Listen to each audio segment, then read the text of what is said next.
अच्युतं केशवं रामनारायणं कृष्णदामोदरं वासुदेवं हरिं श्रीधरं माधवं गोपिकावल्लभं जानकीनायकं रामचन्द्रं भजे।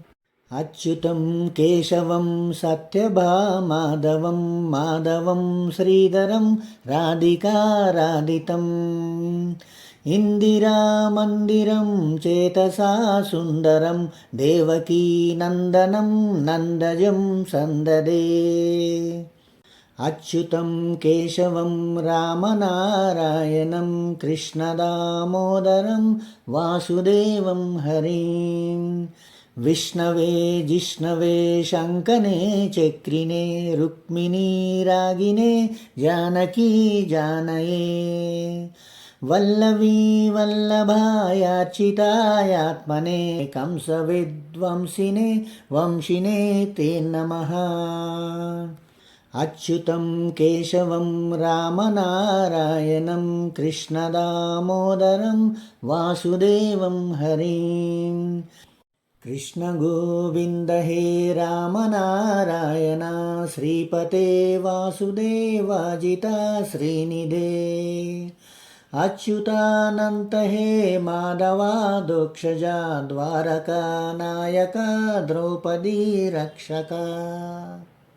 अच्युतं केशवं रामनारायणं कृष्णदामोदरं वासुदेवं हरिं राक्षसाक्षोभितः सीतया शोभितो दण्डकारण्यभू पुण्यताकारणः लक्ष्मणो नान्वितो वानरैः सेवितो अगस्त्यसम्पूजितो राघवः पातु माम्।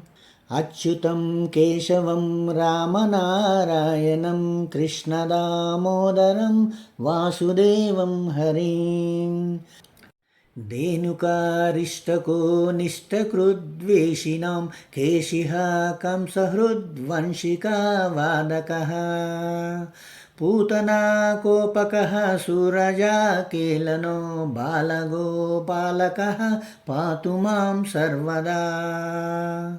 अच्युतं केशवं रामनारायणं कृष्णदामोदरं वासुदेवं हरिं विद्युदुद्योतवत् प्रस्फुरत् वासनं प्रावृढं बोधवत् प्रोल्लसद् विग्रहम् वन्यया मालया शोभितो रस्थलं लोहिताङ्घ्रिद्वयं वारिजाक्षं भजे।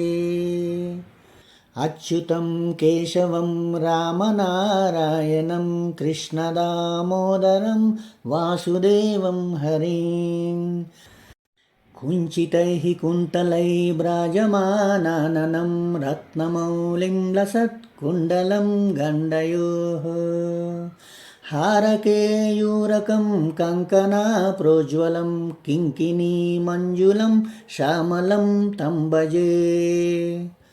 अच्युतं केशवं रामनारायणं कृष्णदामोदरं वासुदेवं हरिं अच्युताष्टकं यः पठेदिष्टदं प्रेमतः प्रत्यहं पुरुषः सस्पृहम् वृत्ततः सुन्दरं कर्तृविश्वम्बरः तस्य वश्यो हरिर्जायते सत्वरम्।